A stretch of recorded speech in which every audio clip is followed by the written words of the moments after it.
¿Qué tal? Muy buenas noches, hoy es jueves y ya saben que como cada jueves comenzamos con nuestro Aranda se mueve.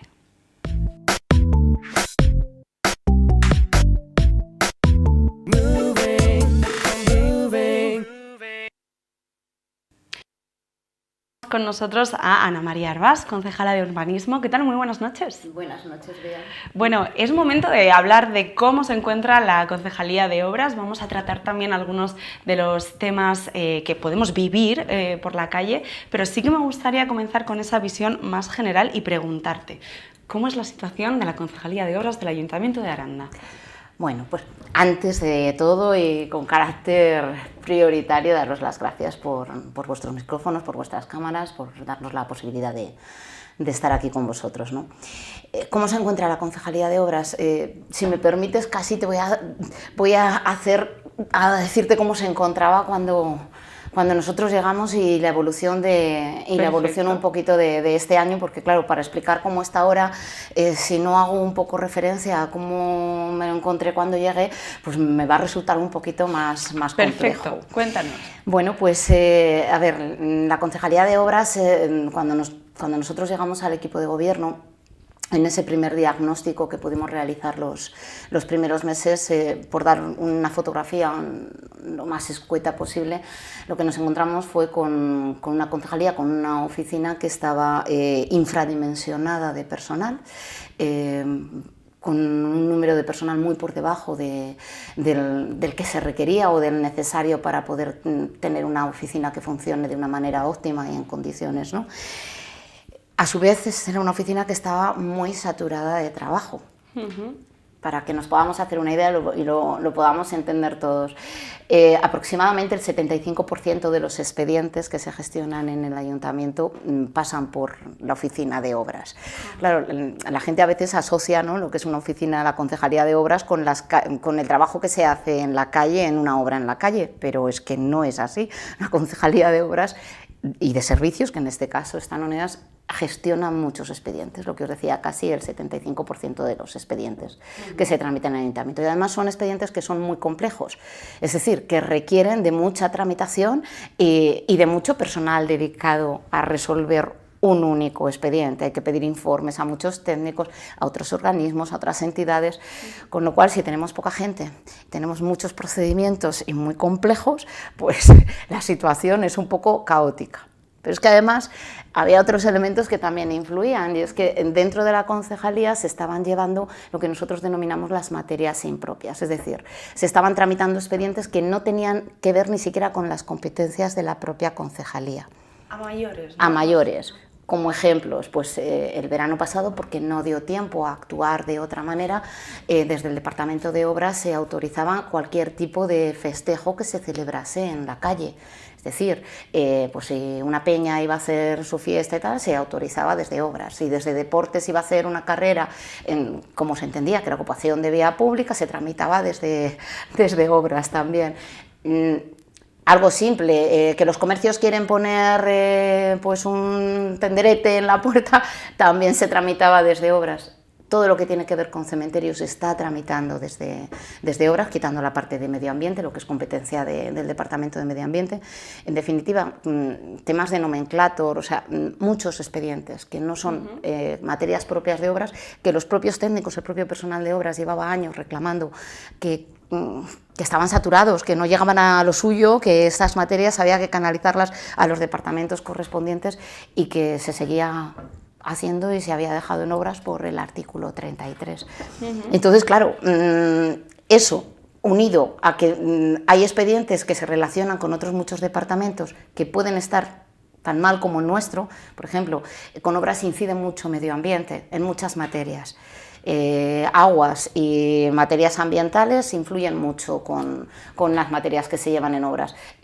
Todos sabemos cómo está también el Departamento de Medio Ambiente, cómo está sufriendo mi compañero Carlos, ¿no?, al frente de él. Entonces, al final, claro, se van solapando y tienes un puzzle muy complejo. Y ya si nos remitimos al punto de las calles, pues nos encontrábamos con una brigada mínima. En verano se reforzaba con personas que venían de contratos con la oficina de desempleo y demás, con talleres, pero claro, tenemos una brigada muy pequeña además de muy pequeña, con plazas que se habían jubilado y no se estaban cubriendo, y además les tenemos destinados a hacer servicios que van más allá de arreglar las calles o estar atendiendo a la conservación de las calles. Para concretar, en verano nuestra brigada de obras el año pasado estuvo destinada el 100% a poner sillas para las bandas de música, a montar escenarios, a quitar escenarios. Entonces, bueno, pues más o menos eso era un panorama de lo que me encontré. Claro, ¿cómo afecta eso? ¿En qué se traduce? Bueno, pues se traduce que me encontré con expedientes eternos que llevaban ahí paralizados. Estábamos en unos plazos de resolución, de atender solicitudes de licencias de casi 3 años, más de 3 años. Como ejemplo, bueno, pues nada más entrar, listado de encargos o de tareas que tienen los técnicos, ¿no? Que cada cual, vamos a ver, cada técnico de los que tenemos, ¿cuántos trabajos pendientes tienen?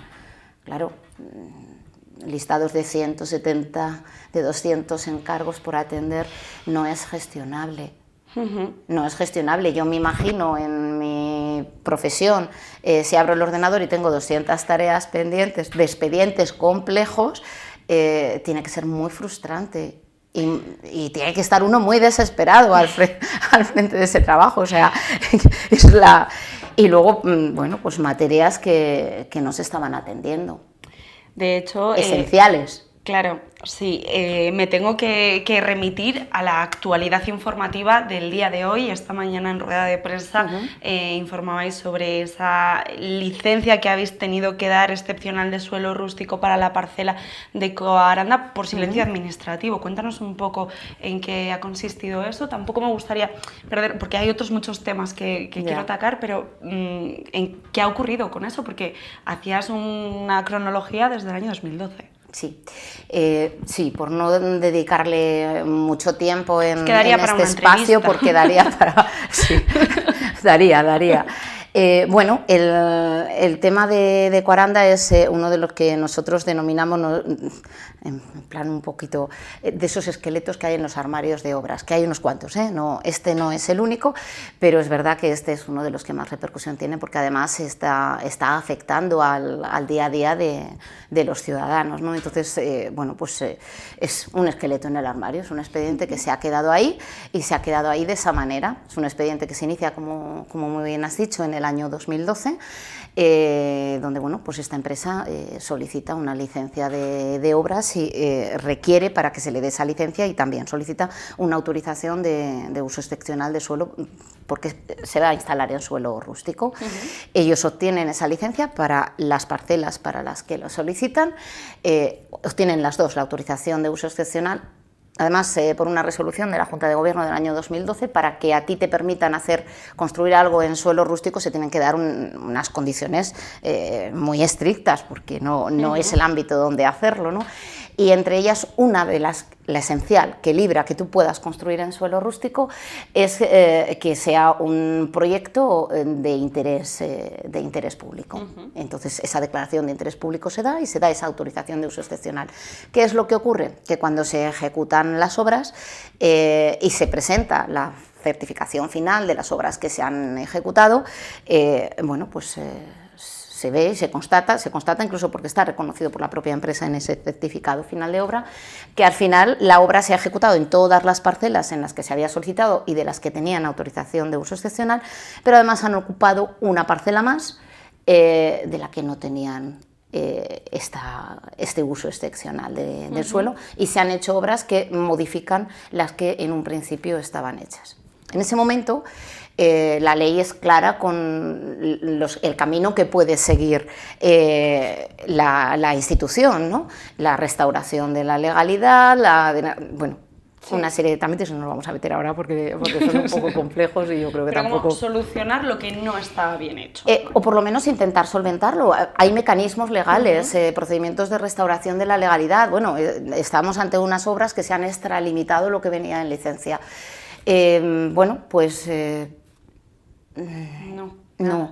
no se hizo. Entonces, claro, si esto no se ha hecho en el 2014, 14, que es cuando se presenta el certificado final de obra, es muy difícil, se complica más remediarlo después. Entonces, a lo largo de estos años, es verdad que hay informes técnicos dentro del propio expediente que en determinados años van diciendo que esto hay que procede a tramitarlo. En concreto hay uno, el más reciente, del 2021, el más reciente antes de que llegáramos nosotros, pero claro, cuando yo llegué a la concejalía, estos temas que son controvertidos y sensibles, pues una tiene, lo primero, ¿no? Vamos a ver lo que hay.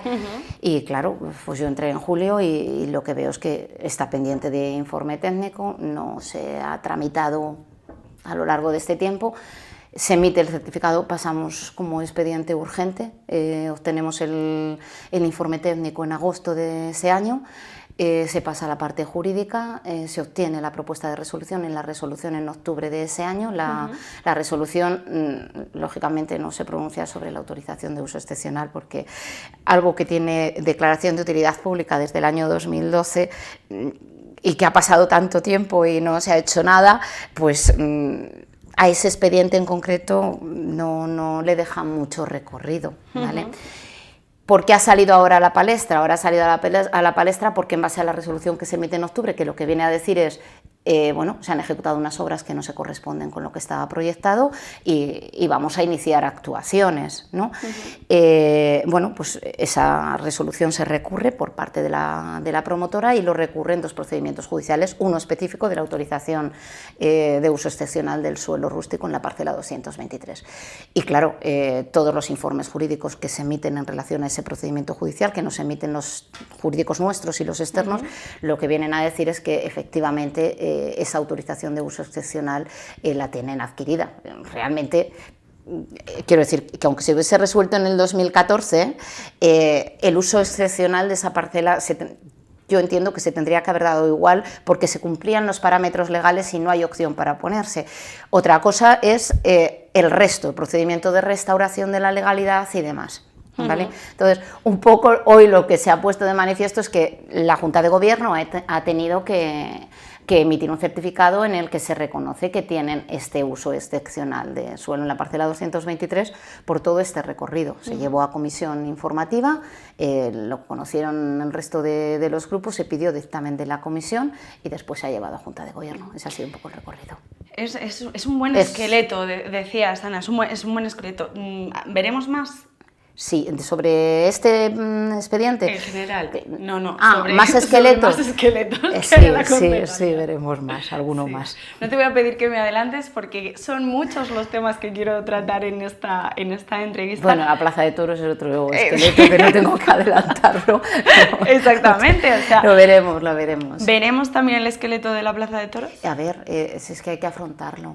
Claro. Estamos en ello, hay que afrontarlo, se ha emitido el informe que estaba requerido, son procedimientos que judicialmente están en fases diferentes, son diferentes, no tiene nada que ver Ecuaranda con la Plaza de Toros, ¿vale?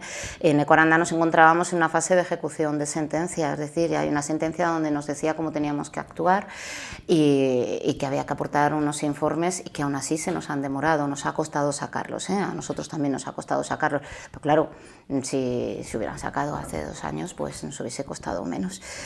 Bueno, sí. Desde luego. Hay alguno. Me voy a apuntar aquí eso de la Plaza de Toros porque me parece un tema también interesante para tratar. Entiendo que también da para otra entrevista. Sí, probablemente. Te vamos a abonar aquí como una más de la plantilla. Probablemente. Lo malo es que la oficina de obras deja poco tiempo para venir aquí, pero bueno, lo intentaremos. Mira, me preocupaba más, aparte de estos expedientes, que la preocupación, te digo, o sea, por lo que afectan a los ciudadanos, por la repercusión que tienen. Pero hay otros microexpedientes que también afectan a los ciudadanos y que no se estaban haciendo. Por ejemplo, las inspecciones técnicas de los edificios, los expedientes de las ITES, llevaban sin hacerse desde el 2017. Entonces, claro, hemos podido dotar de un arquitecto más a la oficina de obras para que atienda esto. Es verdad que lo hemos tenido que hacer por un contrato de 9 meses, pero bueno, menos es nada. En estos meses hemos conseguido al menos que las del 2024, todo el 2023 se informe y parte del 2022. pero claro, no tramitar los expedientes de las ITES es algo que no se ve en la calle, pero que tiene su importancia y que tiene su gravedad. O las declaraciones responsables de primera ocupación que no se estaban revisando, pero no se estaban revisando desde el año 2020. Ahora mismo, bueno, pues hemos dotado de otro arquitecto, estamos en un 45% ya de las que estaban pendientes vistas. Es decir, que se han ido haciendo cosas que es verdad que, bueno, pues que hay cosas que son menos sensibles a la ciudadanía porque se conocen menos, pero que son muy importantes. Hemos estado sin inspector urbanista, por ejemplo. Ahora ya tenemos inspector urbanista y eso es muy importante porque si uno hace una infracción urbanística necesitamos la persona responsable que certifique eso para poder actuar. Bueno, pues ahora ya el inspector urbanista está ocupando su plaza de inspector urbanista. Bueno, como esto muchas cosas, que al final me estoy enrollando. No, lo que me quieras contar ya sabes que aquí estás en tu casa. Pero sí que hay un tema por el que yo tengo que preguntarte, que son dos grandes obras que podemos estar viendo ahora en las calles. La primera de ellas es la de los Jardines de Don Diego, que además nos pilla aquí cerquita. Sí. No sé si se sabe o si me puedes decir en qué fase o a qué altura del proyecto se encuentran estas obras. Mira, en los Jardines de Don Diego se ha presentado esta semana pasada el segundo modificado, que no es nuevo porque es un modificado sobre el que yo ya adelanté información y se dio una rueda de prensa hace unas semanas, quizá un mes, ya se adelantó que se estaba trabajando en este segundo modificado y ese trabajo que se estaba haciendo es el que ha salido ahora, ¿vale? Entonces, bueno, las obras se están acometiendo. El mayor peso de la obra de los jardines, el mayor peso en tiempo, lo lleva todo lo que ha habido que hacer por debajo del suelo. Es verdad que lo que más se ve es cuando empiezas a actuar en la superficie, ¿no? Pero todo ese trabajo se ha estado realizando. Entonces, a nivel administrativo, el expediente se ha presentado el segundo modificado. El segundo modificado contemplaba la ampliación del plazo para la finalización de la obra. Nos estamos yendo al 1 de noviembre, me parece que es, finales de octubre, primeros de noviembre, si las cosas van un poco en los términos en los que están pautados, ¿vale? ¿Pueden surgir historias nuevas? En cualquier obra pueden surgir historias nuevas. Este segundo modificado y esta ampliación que se ha hecho atendía a una serie de motivos que ya fueron explicados en su momento, pero que bueno, básicamente, acordaros que hubo un primer modificado porque hubo un requerimiento de patrimonio en relación a las bodegas y un tema de canalizaciones que hubo que tratar y eso motivó el primer modificado y este segundo lo ha motivado bueno, pues, la necesidad de la presencia, la incidencia que ha tenido en la obra, la presencia de la red de calor, cómo ha habido que regular y compaginar con el paso de peatones y de turismos, la nueva definición que hemos dado, la nueva ordenación que hemos dado a todo el entorno de lo que estaba en el proyecto original, fundamentalmente para salvar más zona verde y para hacer un entorno que fuera más plaza, más peatonal, bueno, para darle otra visión dentro de lo poco que podíamos hacer, porque este sí que es uno de esos proyectos que vienen, bueno, este y alguno más, que vienen heredados. Nosotros cuando llegamos el proyecto ya estaba realizado, ya estaba adjudicado, ya se empezaba, entonces había poco margen de actuación. Aún así, bueno, pues hemos intentado hacer esa redefinición, las intervenciones que se han hecho en la fuente, sobre todo las deficiencias que había en el proyecto, que había deficiencias e incongruencias en ciertas mediciones y demás, que ha habido que reajustar, y también un poco las sorpresas que te encuentras cuando levantas con las canalizaciones, otros servicios, otras infraestructuras que hay. Nada extraño en una obra, quiero decir que esto ocurre y además con la red de saneamiento que tenemos en Aranda ocurre en la mayoría de las ocasiones en las que se abre una calle. Si hablamos de calles, estas obras continúan por Sol de las Moreras. Sí. Y por la zona de la Plaza de la Virgencilla. Sí. ¿Hay previsto también alguna fecha para la finalización de estas obras? ¿En qué punto se encuentra? Va todo junto. Yo cuando estoy hablando de este plazo hablo de todo el entorno. Bueno, yo espero que no nos encontremos con nada nuevo que pueda venir o pueda condicionar algún retraso. Cuento con que en noviembre tengamos las obras terminadas. La verdad que da apuros decir plazos, no, claro, porque es que luego te encuentras como en vez de las responsabilidades. Claro, la concejal dijo que... No, y es normal, o sea, yo ahora mismo con la documentación que tenemos, el plazo estamos hablando eso de noviembre, del mes de noviembre, primeros de noviembre. Mencionábamos de pasada el tema de la red de calor, y es que otro de los temas que seguramente están viendo por las calles es el corte que se ha tenido que producir en la calle Avenida de Burgos, creo que es hacia Carretera de la Estación, creo que lo he dicho bien, eso es, perdona. ¿Se va a continuar con la red de calor en otras calles? ¿Cómo es ese proceso? ¿Qué nos puedes contar de la red de calor? Vale. A ver, el proyecto de la red de calor es un proyecto que tiene una singularidad, ¿no? Y este proyecto, cuando se le otorga la licencia, cuando se solicita licencia para albergar la red de calor, lo que se solicita es una licencia para poner una red de calor a nivel general en Aranda. ¿Qué ocurre? Eso es una licencia genérica. Claro, no van a abrir todo al mismo tiempo, ellos van a ir actuando, y de hecho así han venido haciendo por tramos. Eso es lo que ha venido sucediendo hasta ahora. ¿Cómo tenían que afrontar esos tramos? Bueno, con lo que es el permiso que se les concedió en su momento, ellos tendrían que comunicar cada vez que van a intervenir en una zona, comunican que van a intervenir en esa zona y abren la calle para intervenir en esa zona, para hacer las acometidas de la red ya existente a diferentes portales. Esa es la manera en la que se ha venido funcionando. ¿Qué ocurre? Por ejemplo, esta obra, esta intervención en el cruce, la red de calor la empresa planteó hacerla hace unos meses. No se pudo hacer en ese periodo porque teníamos el otro puente cortado y no podemos condicionar más la circulación en el puente que teníamos abierto, ¿no? Entonces eso ha derivado a que se haga ahora.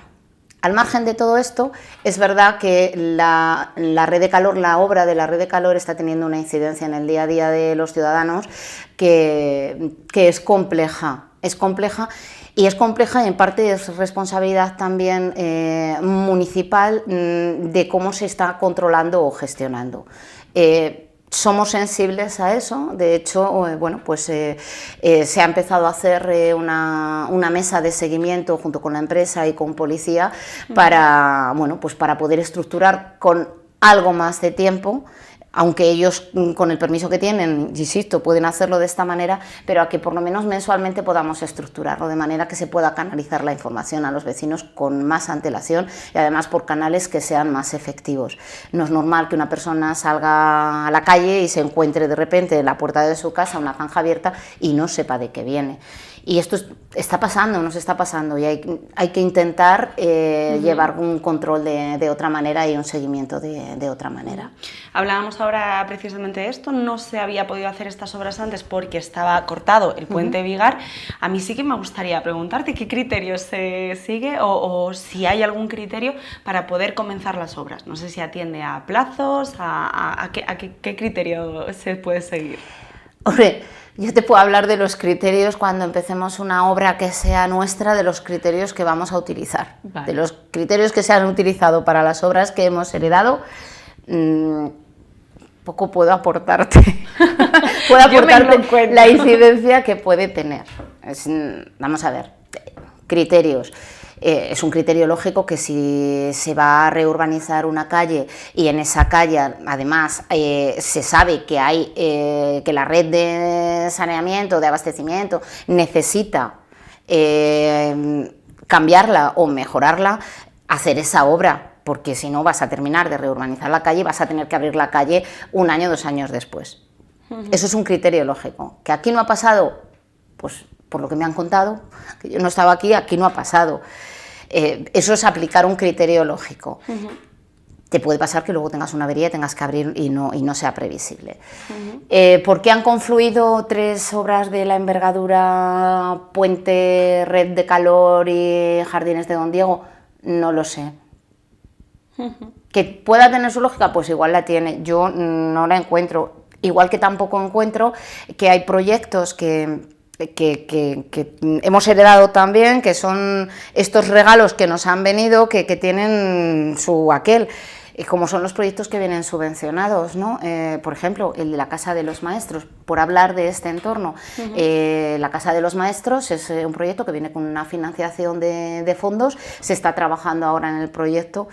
Nos hemos encontrado con la primera sorpresa, y es que estos proyectos que vienen, yo creo que el otro día lo comentaba el alcalde cuando estuvo aquí con vosotros, estos proyectos que vienen financiados se han hecho, se han calculado los presupuestos en base a unas tablas que son las del Colegio de Arquitectos, que están infravaloradas, y entre eso y otras incidencias de proyecto nos hemos encontrado que lo que iba a costar 2 va a costar 4, estamos hablando de que estamos casi duplicando los importes, en algunos casos incluso más. En el caso de la Casa de los Maestros, la aportación municipal iba a ser de 400.000 euros y ahora nos estamos encontrando con que va a tener que ser de 1.400.000 euros. O sea, estamos hablando de cantidades que han subido mucho. Pero es que encima, la zona donde se va a trabajar, cuando se empiece la obra, va a ser en cuanto se terminen los jardines, porque por plazos hay que empezar la obra en ese momento. No te puedo explicar el criterio. Claro. Ahora que lo vamos a hacer, sí. Y que dentro de un año, unos meses, van a decir que hemos empezado una obra en los jardines, pues es que desgraciadamente es que no nos va a quedar otra que empezarla. Y otra cosa que yo escucho y que seguro que muchos de los telespectadores, un comentario que se ha escuchado, ¿no? En el bar, en la calle, en la tienda, ¿por qué las carreteras del casco urbano son tan pequeñas? Esa pregunta, permíteme que te la tengo que hacer, ¿no? Pequeña. Porque son estrechas, es el comentario que se hace. Yo tenía una idea, yo lo que tenía entendido es que se regía por criterios de aminorar la velocidad del tráfico en el casco urbano. No sé si va en esa línea o qué nos puedes decir. Tenemos calles pequeñas y estrechas porque tenemos una estructura del casco histórico de Aranda medieval que es muy bonita y que eso forma parte de nuestro encanto. Fuera parte de eso, supongo que te refieres a por qué se producen estrechamientos de calzada como el que se ha realizado, el que se realizó en su día en Avenida Castilla, como el que se está realizando en los jardines. Entiendo que la pregunta va enfocada en ese aspecto. Bueno, vamos a ver. La primera idea es que realmente ahora la ciudad se está trabajando para hacerla que sea más peatonal. Es decir, no se está estrechando calzada porque se están ampliando aceras. Ese es el primer término. Se están estrechando calzadas guardando las medidas para que los vehículos que tienen que circular por ellas puedan hacerlo sin ningún problema. Un tráiler no tiene por qué pasar por el centro de Aranda. No tiene por qué hacerlo, si tiene otras vías. Y si tuviese que hacerlo, se puede canalizar en un momento puntual para algo. En definitiva, tenemos que apostar por una ciudad que vaya más enfocada al peatón. Pero es que además en este caso, en esos dos trayectos, tanto en la Avenida Castilla como en los Jardines de Don Diego, el ancho que tenía esa calzada venía porque era una nacional, era el trayecto de la antigua Nacional 1. Por eso tenía un ancho de calzada bastante amplio, amplio. Al final, en el casco, en el centro, la velocidad tiene que ir limitada de alguna manera. No hay que olvidar que cuando vamos con un carril en una única dirección, la limitación está a 30. Entonces, si tenemos que ir a 30 por una calzada, ¿es una calzada estrecha para ir a 30? A lo mejor es una calzada estrecha si queremos ir a 70.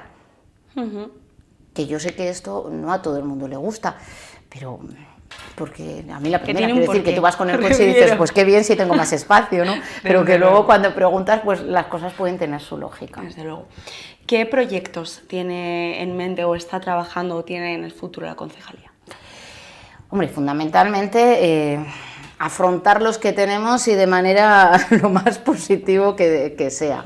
Nos tenemos que enfocar ahora mismo, hay proyectos grandes que están abiertos, que es verdad, que vienen de antes, lo hemos dicho, pero que hay que acabarlos. O sea, quiero decir que lo complejo de un proyecto no es lanzarlo, lo complejo de un proyecto es lanzarlo y después ejecutarlo. Entonces, nuestro enfoque así en cuestión de obras más inminentes, aparte de las que van en la inversión, en los presupuestos que hemos lanzado, que son obras obras más pequeñas o más reducidas, es sacar adelante el Aro de Santa Catalina, porque bueno, pues es un proyecto que viene financiado, que hay que sacarlo sí o sí, y hay que sacarlo en tiempo para no peligrar esas subvenciones. Y además tiene una afección a la ciudadanía enorme y al entorno, entonces hay que sacar adelante, hay que hacer ese proyecto en condiciones.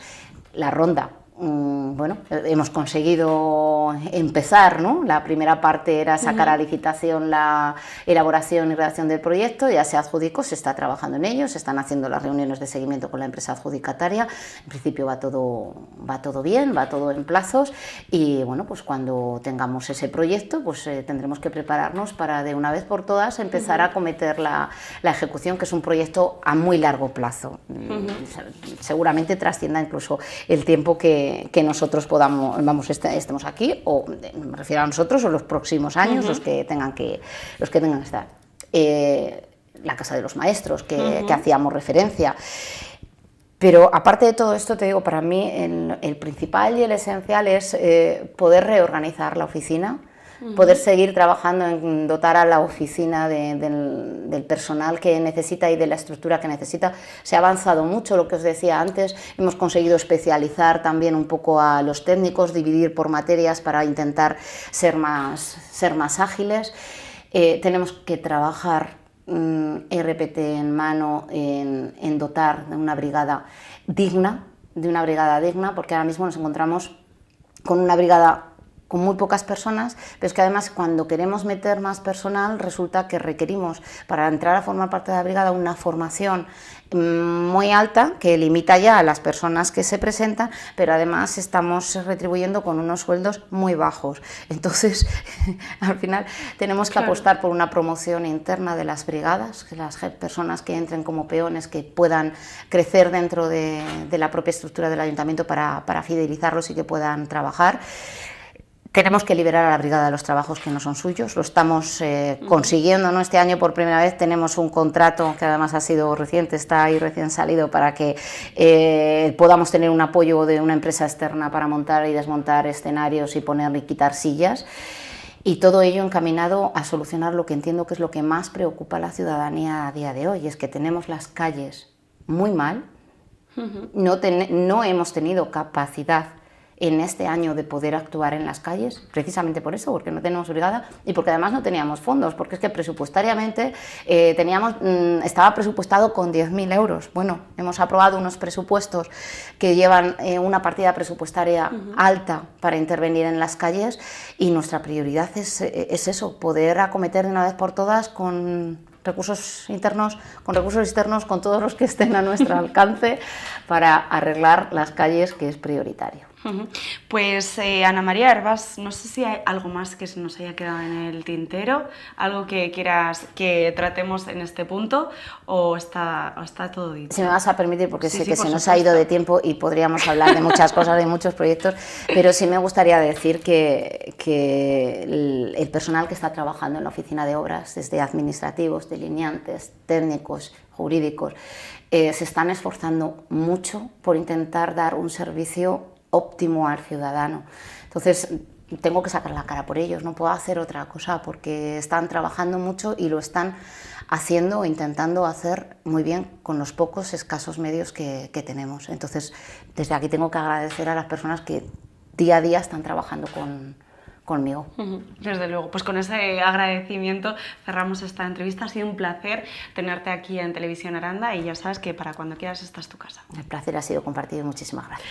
Nosotros hacemos una pequeña pausa para la publicidad, pero volvemos enseguida, no se vayan.